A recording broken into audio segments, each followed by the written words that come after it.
Good morning, plus 2 commerce. So today we will be doing the third P of marketing mix, that is place, and which is also known as physical distribution. Yesterday we have done the first two P's, that were price and product, right? कि वो क्या होते हैं, product mix क्या होता है, price mix क्या होते हैं, प्रोडक्ट मिक्स के क्या कंपोनेंट्स हैं, जिसमें मैंने आपको करवाया था branding, labelling, packaging, and price किन फैक्टर्स पे डिपेंड करता है अगर हम सेट करना चाहते हैं उसको, ठीक है। आज हम डिस्कस करेंगे प्लेस या फिजिकल डिस्ट्रीब्यूशन के बारे में। This particular topic of place और physical distribution was very lengthy actually, लेकिन CBSE ने काफ़ी कुछ उसमें डिलीट कर दिया है। सो इस P के अंडर अभी हम सिर्फ इसका मीनिंग करेंगे, क्योंकि इसके अंडर अभी और कुछ भी नहीं है CBSE की तरफ से, वो डिलीट हो गया है portion. And after that we will be doing the fourth P, that is promotion, ठीक है। Okay, so what do you mean by place. आप सबको पता है कि अगर कोई प्रोडक्ट बन गया है तो उसको रखना कहाँ है, उसके लिए हमें जगह चाहिए, ठीक है। अगर हम अपने कस्टमर्स को सही टाइम पे और सही प्लेस पे सही जगह पे प्रोडक्ट्स अवेलेबल नहीं करवाएंगे तो वो उसको खरीदेंगे कैसे। अगर असम में चाय बन रही है लेकिन कस्टमर्स तो ऑल ओवर इंडिया हैं, और अगर मैं उसको सही जगह पे नहीं पहुंचवा रही कहीं पे, जैसे कि लुधियाना में, दिल्ली में, कहीं पे भी, तो फिर लुधियाना के लोग या दिल्ली के लोग उस चीज़ को कैसे खरीदेंगे। ओके, तो वो पॉसिबल नहीं होगा लोगों के लिए खरीदने के लिए अगर वो प्रोडक्ट उस प्लेस पे अवेलेबल नहीं होगा, क्योंकि लोग थोड़े ना जाएंगे असम को चाय लेने के चाय को परचेज़ करने के लिए, चाय को यहाँ लुधियाना आना पड़ेगा। तो ये एक ऐसा एलिमेंट है जहाँ पे हम अपने गुड्स को, जहाँ से वो प्रोड्यूस हुए हैं from the place of production, हमें उसको ट्रांसफ़र करना है to the place of consumption. ये आपने +1 में भी किया हुआ है। अब प्लेस मिक्स क्या है, प्लेस मिक्स आ गया तो मतलब वर्ड कहाँ से आएगा, इंपॉर्टेंट डिसीजंस, कि किस तरह से हमने डिसीजंस लेने हैं, कि कैसे हमने गुड्स और सर्विसेज को हमने फिजिकली डिस्ट्रीब्यूट करना है from one place to the another. अब इसमें यहाँ पे बताया गया है कि इसमें चैनल्स आते हैं एंड फिजिकल मूवमेंट आती है। चैनल्स में काफ़ी कुछ था कि 0 चैनल आएगा या 1 चैनल, 2 चैनल, 3rd चैनल, कि कैसे एक प्रोडक्ट दूसरी जगह पे पास होता है। जैसे कि कुछ लोग क्या होते हैं डायरेक्टली मैन्युफैक्चरर से खरीदते हैं, ठीक है। तो एक पर्सन क्या हो गया मैन्युफैक्चरर, दूसरा कौन हो गया कस्टमर, तो वो बीच में कोई मिडल मैन नहीं है, तो वो 0 लेवल डिस्ट्रीब्यूशन सिस्टम था। इसी तरह से बहुत सारे थे, लेकिन वो टॉपिक अभी कट हो चुका है। So we will be just doing the meaning of place and place mix, okay. Next is promotion. Promotion meaning क्या होता है कि मतलब ऐसे हम कौन सी एक्टिविटीज़ कर रहे हैं जिसकी वजह से हम अपने कस्टमर्स के साथ अच्छी तरह से कम्युनिकेट कर पाएँ, ठीक है, जिसकी वजह से हमारी सेल्स और ज़्यादा हो। कम्युनिकेट करने का मतलब ही एक है कि सेल्स ज़्यादा से ज़्यादा हो, ओके। जो ये प्रमोशनल कम्युनिकेशन है, इससे फ़ायदा क्या होता है। अब कम्युनिकेशन, किसी भी प्रमोशन हम ये नहीं कि बोल के कर रहे हैं, वो हम किसी ऐड के थ्रू भी कर सकते हैं, किसी भी थ्रू कर सकते हैं। तो उससे हम क्या कर रहे हैं, हम अपने कस्टमर को इंपॉर्टेंट इन्फॉर्मेशन तो प्रोडक्ट के बारे में दे ही रहे हैं कि इसमें क्या है, क्या फीचर्स हैं, लेकिन उसके साथ साथ हम उनको कन्विंस कर रहे हैं कि ये हमारा प्रोडक्ट पर्सन खरीद ले, ठीक है। उसके लिए हम प्रोडक्ट्स के जितने भी फीचर्स हैं, उसके जितने भी अच्छे पॉइंट्स हैं, मेरिट्स हैं, वो बताएंगे। प्रमोशन मिक्स क्या होगा, अगेन मिक्स वर्ड आ गया तो मतलब डिसीजंस, कि हर वो डिसीजन जो रिलेटेड है सेल के प्रमोशन के रिगार्डिंग या किसी सर्विस की प्रमोशन के रिगार्डिंग। जैसे कि अगर एडवर्टाइजिंग करनी है तो कौन सा मीडिया चूज़ करें, उसके लिए कौन सी प्रमोशनल टेक्निक यूज़ करें, पब्लिसिटी करनी है तो कैसे करें, पब्लिक रिलेशंस डिपार्टमेंट क्या काम करेगा, तो हर ये चीज़ आ जाती है। क्योंकि प्रमोशन करने के बहुत सारे टूल्स हैं, बहुत एलिमेंट्स हैं, मतलब पूरा चैप्टर अलग बन सकता है इस पर। तो हर कंपनी इसको कोई चूज़ करती है इसमें से कुछ मेथड, और उसके हिसाब से अपनी प्रमोशन को वो कंटिन्यू करती है। कुछ लोग अगर चाहें तो कॉम्बिनेशन भी यूज़ कर सकते हैं, ये नहीं कि अगर आपने एक के लिए जाना है आप डिस्काउंट भी दे सकते हो, आप बाय 1 गेट 1 फ्री का ऑफर भी दे सकते हो, आप रिबेट्स भी दे सकते हो, कुछ भी दे सकते हो। तो you it's up to you that you want to go for one tool of communication और you want to go for the combination. अब प्रमोशन के अंडर कुछ एलिमेंट्स आते हैं, ठीक है। प्रमोशन मिक्स के कुछ एलिमेंट्स हैं, वो 4 एलिमेंट्स हैं। First is advertising, then sales promotion, then personal selling, and then is public relations,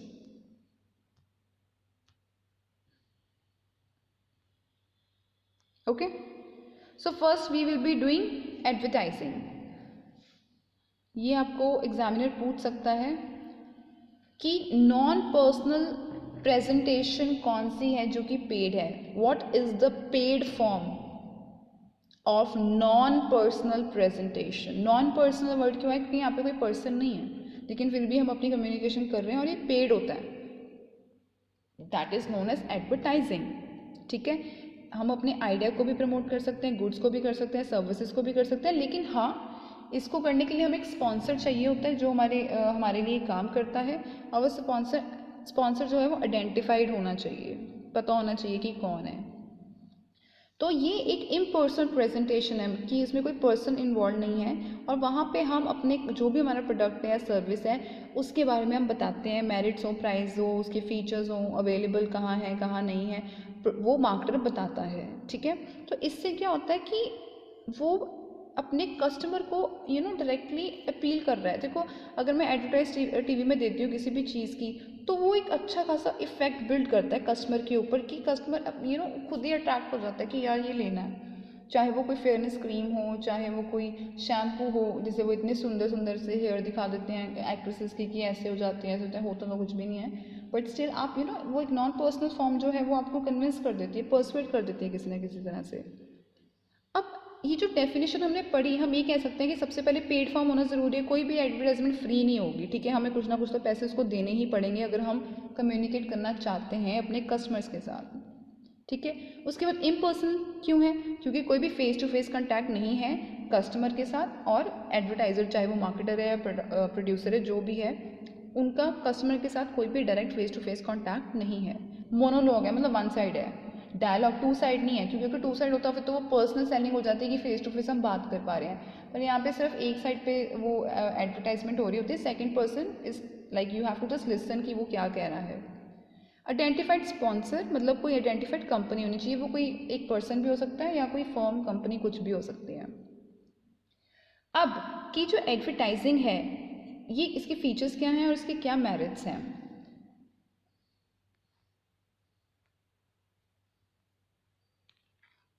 okay, so the first is reach.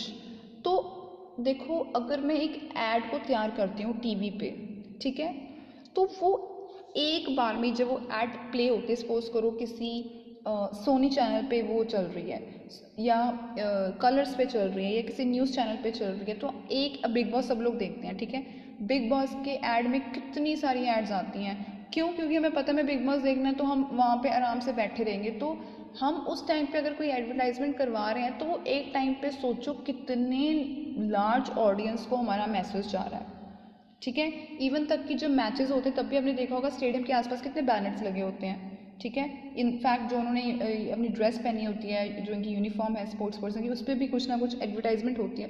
तो आप एक तरह से लार्ज मार्केट या लार्ज ऑडियंस तक पहुंच सकते हो. अगर आप रेडियो पे भी कोई एडवर्टाइजमेंट दे रहे हो या टीवी पे दे रहे हो, तो जहाँ जहाँ पे उसका नेटवर्क अवेलेबल है वो हर जगह वहाँ पे पहुँचेगा. अगर रेडियो पे कोई सुन रहा है तो एक बार में सबको वो सुनेगा. तो ये एक फ़ायदा हो जाता है इसका करवाने का. सेकंड है चॉइस. आप वीडियो के लिए जा सकते हो, आप ऑडियो के लिए जा सकते हो, आप विजुअल ऑडियो के लिए जा सकते हो, आप प्रिंट भी करवा सकते हो. न्यूज़पेपर में कितने पैम्फलेट्स आते हैं. ठीक है, उसके अलावा मैगजीन्स में भी बहुत सारी एड्स आ जाती हैं, न्यूज़पेपर में आ जाती हैं, बैनर लगा लो बड़े बड़े. तो ये जो चॉइस है ये मार्केटर को हेल्प करती है कि भी मैंने किस तरह का मीडिया सेलेक्ट करना है और वो क्या ध्यान में रखता है कि भी मेरा कस्टमर क्या है, मेरा टारगेट कस्टमर क्या है. ओके, तो ये टारगेट कस्टमर, अगर आपको याद हो, मैंने आपको शायद फर्स्ट लेक्चर में कराया था टारगेट ऑडियंस कि जो मेरी टारगेट ऑडियंस है वो छोटे बच्चे हैं कि एज लोग हैं या विमेन हैं. तो उसके हिसाब से मैं अपना ये चॉइस जो है media, choice of media choose करती हूँ. लेगिटिमेसी. अब जो मैसेजेस हम अपने प्रोडक्ट के बारे में या सर्विस के बारे में दे रहे हैं कस्टमर्स को, उसका हमेशा एक प्रूफ होना चाहिए. क्योंकि कस्टमर्स ये सोचते हैं कि जो अगर हम एज अ पब्लिक को ओवरऑल अगर हम एडवर्टाइजमेंट कर रहे हैं तो कंपनी कोई भी गलत इन्फॉर्मेशन नहीं देगी. अब अगर मैं आपको कुछ बेच रही हूँ, मैं आपको झूठ भी बोल दूँगी तो आपको इतना पता नहीं चलेगा कि ठीक है मेरी बातों में आ सकते हो. लेकिन अगर एडवर्टाइजमेंट टीवी पे हो रही है या नेट पे हो रही है या रेडियो पे हो रही है तो इतने सारे लोग उसको सुन रहे हैं, तो आप कभी ऐसा कोई झूठ चीज़ नहीं बोलोगे क्योंकि आपको पता आप पकड़े जाओगे. तो इसलिए भी कस्टमर कहीं ना कहीं कंफर्टेबल फील करते हैं कि ठीक है ये वाइडली एडवर्टाइज हो रहा है, बहुत हाई लेवल पे एडवर्टाइजमेंट हो रही है, इसमें कोई फ्रॉड होने के चांसेस नहीं है. Fourth is expressiveness. अब जो एडवर्टाइजिंग है वो हमारे मार्केटर्स को बहुत ज़्यादा चांसेस देती है कि वो अपने मैसेज को, चाहे हम कोई ड्राइंग के थ्रू भी, देखो मैसेज तो हम किसी भी थ्रू पास कर सकते हैं, चाहे मैसेज हो, कलर्स हो, पिक्चर्स हो, म्यूज़िक हो, डांस हो, क्योंकि वो एक्सप्रेस कर सकते हैं उसका प्रोडक्ट। बहुत टेक्निक्स आती हैं, मल्टीमीडिया इफेक्ट आप डाल सकते हो, यहाँ तक कि आधी एड्स तो ऐसी होती है जो कि शायद रियल में पॉसिबल नहीं है, वो ऐसे ऐसे ग्राफिक्स उसमें डाल देते हैं। सो वो क्या है, वो एक्सप्रेस कर रहे हैं अपने मैसेज को। इकोनॉमी, इकोनॉमी का मतलब यहाँ पे क्या है कि हम ये मानते हैं कि जो एडवर्टाइजिंग है वो महंगी होती है, तो उसकी वजह से जो हमारा कॉस्ट ऑफ प्रोडक्ट है या सर्विस है उसका प्राइस भी इंक्रीज़ होता है, कॉस्ट इंक्रीज़ होती है।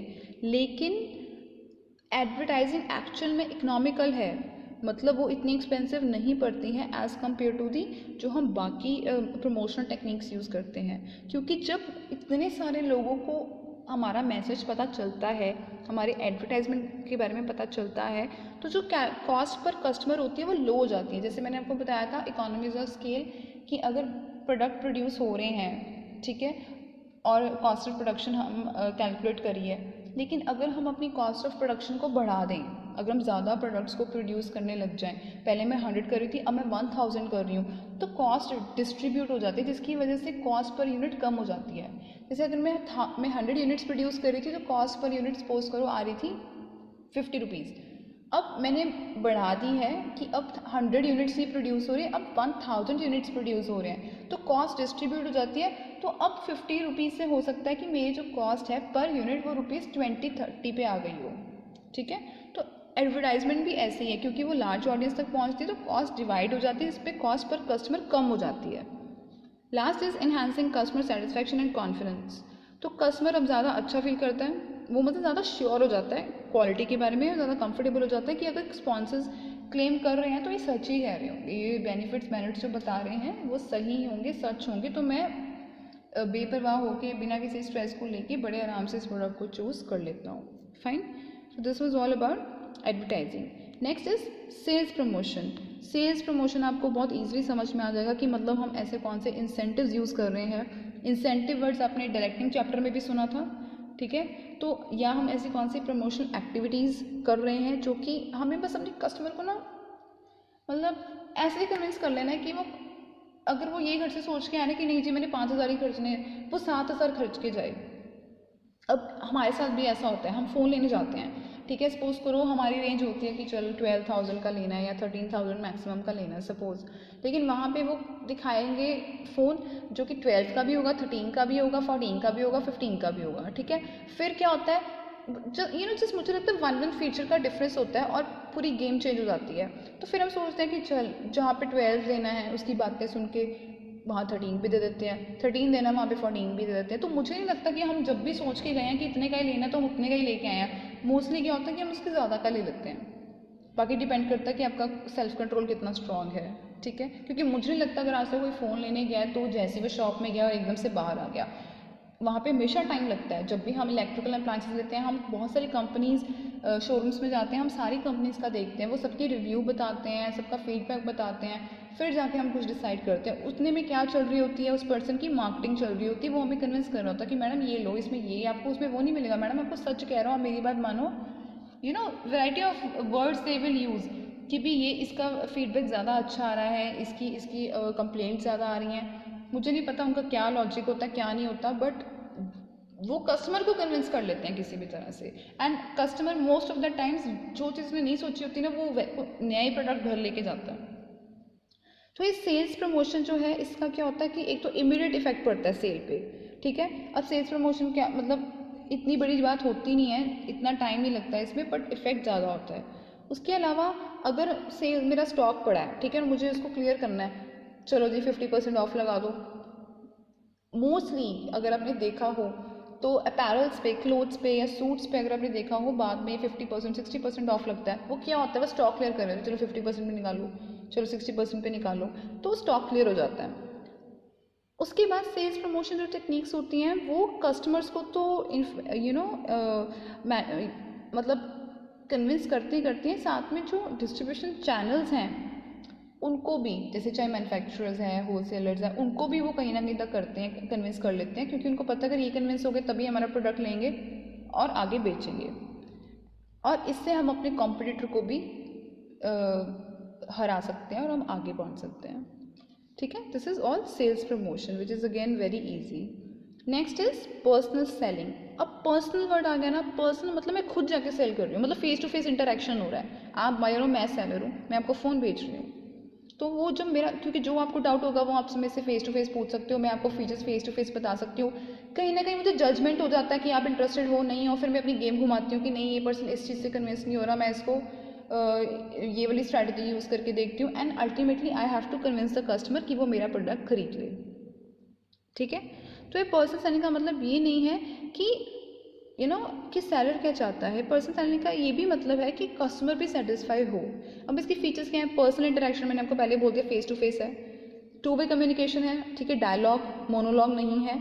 इसमें क्या होता है कि सेलर सारी इन्फॉर्मेशन प्रोडक्ट के बारे में देता है और उसी टाइम पे बायर अगर उसको कोई डाउट है कि अगर ऐसे हो गया तो क्या होगा, या आप कितना डिस्काउंट दे सकते हो, वो अपने कोई भी doubt on the spot clear कर लेता है। ठीक है, अब कई बार क्या होता है कि कुछ ऐसे प्रोडक्ट्स होते हैं जिनकी सेल करना इतना आसान नहीं होता, तो वहाँ पे ये चीज़ वहाँ पे वर्क करती है, क्योंकि वहाँ पे मैन्युफैक्चरर के साथ बायर डायरेक्टली बात कर लेता है, कम्युनिकेट कर लेता है। Third is better response. तो जब एक सेलर खुद किसी चीज़ को बेच रहा है और वो बता रहा है यूजर्स प्रोडक्ट के बारे में अपने कस्टमर को, तो कस्टमर सुनेगा ही सुनेगा। अब अगर टीवी में ऐड चल रही है तो हो सकता है आप देखो ना देखो, है ना, ये तो प्रोबेबिलिटी है कि आप देख भी सकते हो नहीं भी देख सकते हो। हम तो चलो ये अज्यूम कर रहे हैं कि लार्ज ऑडियंस को मैसेज पहुंच रहा है, बट हो सकता है कि आपके घर में कोई भी ना देख लो, जैसी ही ऐड आती हो आप किचन का काम करने जाते हो। लेकिन अगर मेरे साथ कोई डायरेक्टली बात कर रहा है तो आप अगर इंटरेस्टेड नहीं भी, अगर अटेंशन तो आप दोगे, चलो सुन ही लेते कि क्या क्या रही है। ठीक है, आप ध्यान से सुनते हो इन्फॉर्मेशन के बारे में। Fourth is relationship. तो यहाँ से क्या होता है, देखो अगर सपोज करो आप मेरी शॉप पे आते हो, मुझे पता है मैं सेलर हूँ आप बायर हो, आप हमेशा मेरे से सामान खरीदते हो, तो इससे हमारा रिलेशन बहुत स्ट्रांग होता है। क्योंकि आपने कभी देखा है कोई ईगोइस्टिक पर्सन से सेलिंग करता हुआ या ईगोइस्टिक पर्सन मार्केटिंग करता हुआ, वो खुद तो ईगो है, हमेशा इरिटेट सा रहता है, हमें क्या खुश करेगा। वो हमेशा ना खुश मिजाज वाले लोग होते हैं कि भी हंसते हंसाते रहे और कस्टमर भी को भी ऐसे बातों में कन्विंस कर लें, और कस्टमर का रिलेशन भी उससे अच्छा हो कि नहीं ये सही बंदा गाइडेंस देता है, इसके पास ही जाओ। तो आपका relation over the time build हो जाता है, बेटर कन्विंस कर सकते हो आप। ठीक है, आप जो प्रोडक्ट है अगर आप चाहो तो कुछ ऐसे प्रोडक्ट्स होते हैं आप उसको यूज़ करके दिखा सकते हो। ठीक है, आप उसको चेंज कर सकते हो थोड़ा बहुत कस्टमर की नीड के हिसाब से। तो इस तरह से भी आप पर्सनल सेलिंग के थ्रू ये सब चीज़ें यू कैन अचीव। अब एडवर्टाइजिंग फिर पर्सनल सेलिंग में डिफरेंस क्या है? सबसे इम्पॉर्टेंट तो वो इम्पर्सनल फॉर्म है और ये पर्सनल फॉर्म है, क्योंकि पर्सनल सेलिंग में पर्सन टू पर्सन कॉन्टैक्ट होता है। ठीक है, एडवर्टाइजिंग इज लेस फ्लेक्सिबल क्योंकि उसमें आप इतने चेंजेस नहीं कर सकते, लेकिन पर्सन सेलिंग में क्या होता है कि कई बार कुछ चीज़ें क्योंकि कस्टमर की डिमांड है, रिक्वायरमेंट है, तो आप उनके कस्टमर की रिक्वायरमेंट के हिसाब से चेंजेस कर लेते हो। एडवर्टाइजिंग एक ही बार में लार्ज ऑडियंस के पास पहुंचती है, लेकिन अगर मैं एक एक को बात करूंगी तो मुझे बहुत टाइम लग जाएगा, तो लिमिटेड नंबर ऑफ कस्टमर्स को ही मैं कन्विंस कर सकती हूँ। कॉस्ट, एडवर्टाइजिंग की कॉस्ट पर पर्सन एक पर्सन के कंपेरेटिवली लेस है, मैंने आपको एग्जाम्पल ही पहले बता दिया है। लेकिन पर्सन सेलिंग की कॉस्ट पर पर्सन हाई है, क्योंकि एक तो बहुत कम लोग आते हैं और मुझे ज़्यादा टाइम लगता है, तो उसकी वजह से कॉस्ट क्या है, ज़्यादा। अब कवरेज क्या करता है, एडवर्टाइजिंग तो एक ऐड चली एक ही टाइम पे पूरी इंडिया के पास ऐड पहुंच गई, लेकिन जो पर्सन सेलिंग है वो तो मुझे बहुत टाइम लग जाएगा अगर मैं पर्सन टू पर्सन जाके कन्विंस करने लग गई। यूज़ ऑफ मास मीडिया, तो एडवर्टाइजिंग वाले लोग अगर एडवर्टाइजमेंट देना चाहते हैं, टीवी पे दो, रेडियो पे दो, इंटरनेट पे दो, न्यूज़पेपर में दो, इट्स योर चॉइस। लेकिन मैं कोई मास मीडिया नहीं यूज़ कर सकती अगर मैं फेस टू फेस, मुझे खुद अपनी बातें ही यूज़ करनी पड़ेंगी उनको कन्विंस करने के लिए। फीडबैक एडवर्टाइजिंग में मिल जाता है, हम ये नहीं कहते कि क्या रिस्पॉन्स आ रहा है, हम सर्विस वगैरह करवा देते हैं, पर डायरेक्ट फीडबैक नहीं मिल सकता मुझे। लेकिन अगर मुझे डायरेक्ट फीडबैक चाहिए तो वो सेल्समैन ही कर सकता है, क्योंकि वो आपके सामने खड़ा है, आप दोनों बातें कर रहे हो, तो उसको जजमेंट हो जाती है, और अगर आप उससे कुछ पूछते हो तो आपको ऑन द स्पॉट आंसर्स मिलते हैं, तो आपको डायरेक्ट फीडबैक मिलता है। यूज़फुल फॉर, अब एडवर्टाइजिंग जो कस्टमर प्रोडक्ट्स हैं ना, स्टैंडर्ड प्रोडक्ट्स हैं, उसके लिए चलो आप एडवर्टाइजिंग कर दो। लेकिन अगर कोई इंडस्ट्रियल प्रोडक्ट्स है, कभी आपने देखा टीवी में इंडस्ट्रियल प्रोडक्ट्स की ऐड आ रही हो? नहीं, वो लोग क्या करते हैं, वो फैक्ट्री जा जा के लोगों को सैंपल दिखाते हैं और कन्विंस करते हैं। ठीक है, या कस्टमाइज, मतलब कई बार होता है कि जो कस्टमर की रिक्वायरमेंट के हिसाब से प्रोडक्ट्स बनते हैं। अब वो तो टीवी में ऐड नहीं दे सकती ना मैं, क्योंकि वो तो पर्सन टू पर्सन हर किसी का डिफरेंट होगा, तो उसके लिए पर्सनल सेलिंग बेस्ट है। सो आपको ये देखना है पहली बात तो कि आपकी टारगेट ऑडियंस है क्या, आपका प्रोडक्ट कैसा है, इंडस्ट्रियल है या नॉर्मल जो कस्टमर प्रोडक्ट्स हैं, जैसे कोई टीवी हो गया, फ्रिज हो गया, या कोई जैम्स हो गए, या कोई बॉर्नविटा हो गया, इस तरह से। Last is public relation. अब आपने बहुत सारे एलिमेंट्स मार्केटिंग मिक्स के पढ़े, ठीक है, उसमें जो प्रमोशन एलिमेंट है उसका एक और एलिमेंट है जो कि लास्ट एलिमेंट है, again starting from P, that is public relation. Public आपको पता है क्या होता है, रिलेशन भी आपको अच्छे से पता है क्या होता है। इट मीन्स कि हमने पब्लिक के साथ अच्छे रिलेशंस बनाने हैं, क्योंकि इससे मेरी कंपनी की क्या बनेगी, गुडविल। आपको लगता है कोई कंपनी ऐसी होगी जो अपनी गुडविल नहीं बनाना चाहती? नो, ऐसी कोई कंपनी नहीं होगी। ऐसा करोगे तो मार्केट से बहुत जल्दी बाहर हो जाओगे। तो पब्लिक रिलेशन तो वैसे टॉप कंपनीज में एक सेपरेट डिपार्टमेंट होता है, जैसे सेल्स डिपार्टमेंट होता है, मार्केटिंग डिपार्टमेंट होता है, वैसे स्पेशली पीआर डिपार्टमेंट भी होता है। उसका काम क्या है, वो चेक करता है पब्लिक का एटीट्यूड, मतलब उसका रिस्पॉन्स, उसका रिव्यू, उस मतलब वो क्या बातें चल रही हैं पब्लिक में, प्रोडक्ट को लेके क्या फीडबैक चल रहा है, हमारी इमेज कैसी चल रही है, कोई प्रॉब्लम तो नहीं हुई। तो वो क्या करते हैं कि इस चीज़ पे सारा टाइम लगाते हैं। नहीं तो आप मुझे एक बात बताओ, कंपनीज़ को क्या ज़रूरत पड़ी एक अलग डिपार्टमेंट ओपन करने के लिए? इनका सिर्फ काम ही है, क्योंकि बाकी लोग तो बाकी काम कर रहे हैं, वो इन चीज़ों पे ध्यान नहीं दे सकते, ठीक है। उसके बाद जितनी भी पॉलिसीज़ आई हैं, जितनी भी प्रोसीजर्स हैं कंपनी के, कि जो मतलब पब्लिक के साथ डील करने के लिए जो उन्होंने बनाई हैं, वो भी वो चेक करते हैं और उसको साथ साथ में रिवाइज भी करते हैं। वो क्यों है? क्योंकि एट द एंड हम पब्लिक के साथ डील करते हैं, तो उनके लिए कुछ पॉलिसीज़ बनाना ज़रूरी है। इससे वो अपनी पब्लिक को, लोगों को अच्छे से समझते हैं, ठीक है, उनको समझ में आ जाता है कि भी एट द एंड यही दे, मतलब सोसाइटी को ही हम सर्व कर रहे हैं, पब्लिक इज़ वेरी इंपॉर्टेंट। तो हमने इनको किसी भी तरह से ना डिस्क्रेस नहीं करना, हमने इनके लिए कोई प्रॉब्लम नहीं क्रिएट करनी, हमें नेगेटिव गुडविल तो बिल्कुल भी नहीं बनानी है। अब पब्लिक का मतलब सिर्फ यहाँ पे कस्टमर्स नहीं आ जाता, पब्लिक में मेरे शेयर होल्डर्स भी आते हैं। अब कितने लोगों ने मेरी कंपनी में इन्वेस्ट किया है, अगर कोई प्रॉब्लम होती है, सपोज करो मेरी कंपनी की कहीं कंप्लेंट हो जाती है, तो मार्केट वैल्यू डाउन हो गई, गुडविल डाउन हो गई। अब मुझे बताओ कौन सा पर्सन मेरी कंपनी में इन्वेस्ट करेगा? नहीं करेगा ना। तो मुझे उनका भी ख्याल रखना है। सप्लायर जो मुझे सप्लाई करते हैं रॉ मटेरियल, जो भी मैं उनसे सप्लाई करवाती हूँ, वो बड़ा इंपॉर्टेंट है। इंटरमीडियरीज, बीच में जो मिडल मैन है, कस्टमर्स, वो सारा कुछ मेंटेन करना इज़ वेरी वेरी इंपॉर्टेंट। तो कोई भी फर्म है, अगर उसका आप सक्सेस जानना चाहते हो या ये देखना चाहते हो कि उसने कितना अचीव किया है, तो वो सच में किस पे डिपेंड करता है कि आपको ऐसी पार्टीज़, मतलब ये जो लोग हैं, पब्लिक का मतलब कस्टमर्स, इन्वेस्टर्स, एम्प्लॉयज़ भी आ जाता है कहीं ना कहीं, तो वैसे इसमें सप्लायर्स, ये सब लोग आ जाते हैं। हमें ये देखना पड़ता है कि आप इनको, आपके रिलेशंस कैसे हैं इनके साथ, ठीक है। तो आपको ऐसे लोगों का सपोर्ट हर हाल में चाहिए, क्योंकि कई बार क्या होता है, जो फर्म है उसको ना, जो मिडल मैन लोग होते हैं उनकी बड़ी सपोर्ट चाहिए होती है कि कम से कम वो मार्केट में सर्वाइव कर लें, उनके साथ भी अच्छा रिलेशन होना ज़रूरी है। शेयर होल्डर्स के साथ तो बहुत ज़रूरी है, क्योंकि मुझे पैसा दे रहे हैं, वो मुझे पैसा देना बंद कर देंगे, मैं पैसा कहाँ से उठाऊंगी? पैसा मैंने मार्केट से उठाना है। तो हर किसी की मतलब आइज़ में I have to maintain a very good image.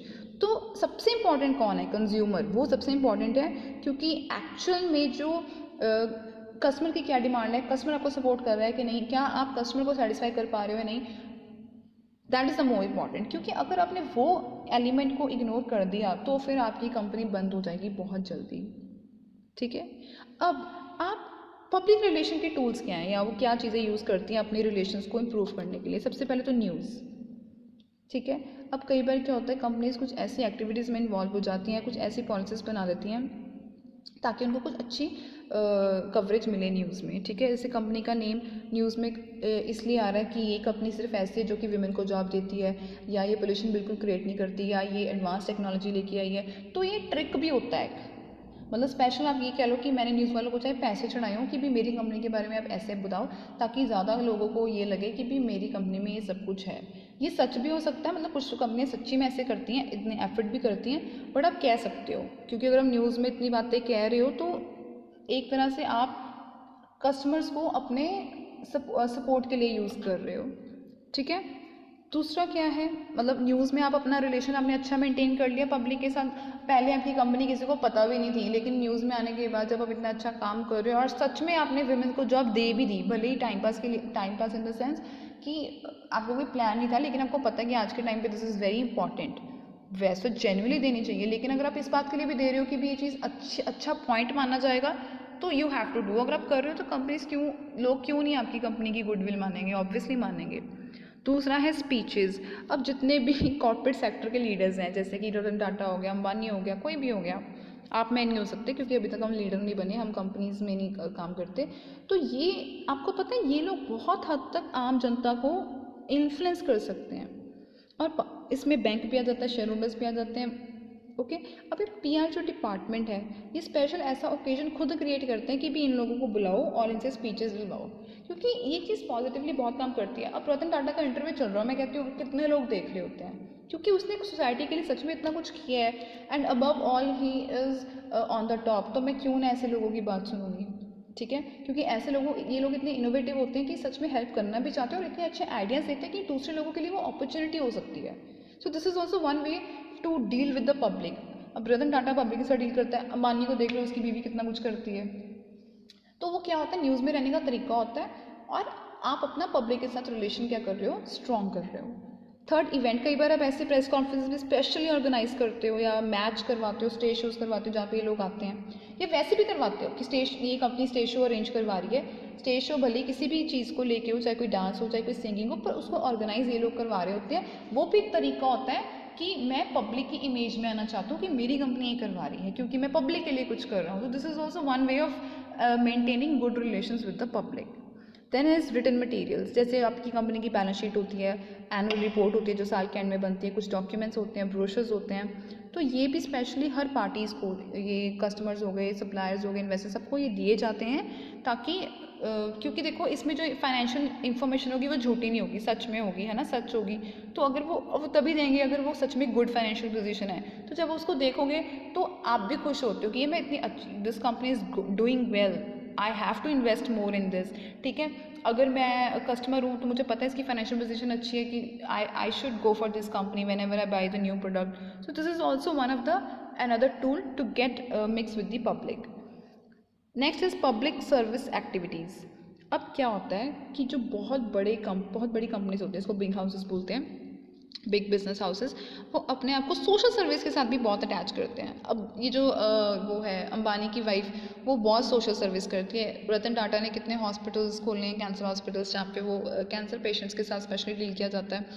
Women welfare programmes कर दिए, कोई चैरिटी कर दी, पार्क्स अच्छे बना दिए, हर साल उसकी अपडेशन होती है, ठीक है, ट्रीज़ आपने लगा दिए, आपने स्कूल्स ओपन किए, आपने स्कूल चलाए, अपने स्कूल वालों को ट्रेनिंग दी, अपने कॉलेज ओपन किया, आपने हॉस्पिटल ओपन किया, हर चीज़ है जो सोसाइटी के वेलफेयर के लिए है। ये करके तो सोसाइटी सबसे ज़्यादा खुश होती है कि क्योंकि देखो ये जो हॉस्पिटल्स होते हैं ना, इसका चार्ज भी कम होता है, मतलब कह लो कि बहुत कम में इनकी पर्ची बनती होती है, और डॉक्टर्स जो होते हैं वो टॉप क्लास के होते हैं, और उनकी सैलरी ये कंपनी वाले दे रहे होते हैं कि आपका काम सिर्फ यह है कि आप जेन्युइनली इनकी हेल्प करो, पैसे पूरे के पूरे हम आपको देंगे। तो ऐसे डॉक्टर्स क्या करते हैं, शाम को अपनी क्लिनिक पे होते हैं जहाँ पे वो अच्छे से ठोक के पैसे लेते हैं नॉर्मल लोगों से, और जो लोग नहीं अफोर्ड कर सकते वो लोग ऐसे हॉस्पिटल्स में जाते हैं, उनके डे वाइज ड्यूटी होती है, और वहाँ पर वो बहुत कम पैसों में उनका जेन्युइनली इलाज करते हैं। तो ये क्या है, ये पब्लिक के साथ रहने का एक मेंटेन करने का तरीका ही तो है।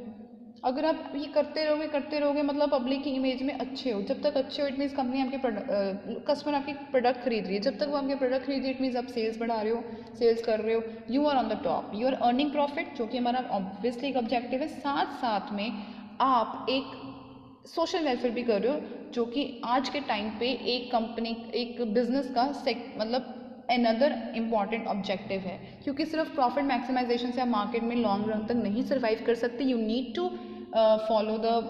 To achieve the social objective. तो उसके लिए ये सब चीज़ें हैं, क्योंकि देखो अच्छा अगर मैं नेगेटिव इमेज में भी नहीं हूँ पर ज़्यादा गुडविल अच्छी भी नहीं है, मैं मिडल में हूँ, तो फिर भी आपकी कंपनी के बारे में लोगों को कुछ पता ही नहीं है कि आपकी कंपनी एग्जिस्ट कर भी रही है कि नहीं, तो आपको वो एफर्ट करना पड़ता है। और अगर कुछ ऐसा हो जाए कि जिसकी वजह से आपकी जो आपकी इमेज है वो डाउन आ रही है, तो फिर आपको फटाफट कुछ ऐसे मेजर्स लेने पड़ेंगे कि आप अपनी इमेज को जितना जल्दी हो सके कन्वर्ट कर low back into the good image, क्योंकि पब्लिक आपको ज़्यादा टाइम नहीं देगी खुद को प्रूव करने के लिए। और मुझे लगता है कोई कंपनी इतने पंगे लेगी कि वो नेगेटिव इमेज में है, वो हमेशा कोशिश करते हैं कि हमारी गुडविल जो है अच्छी ही बनी रहे। Okay, and your this chapter is complete today. Thank you very much.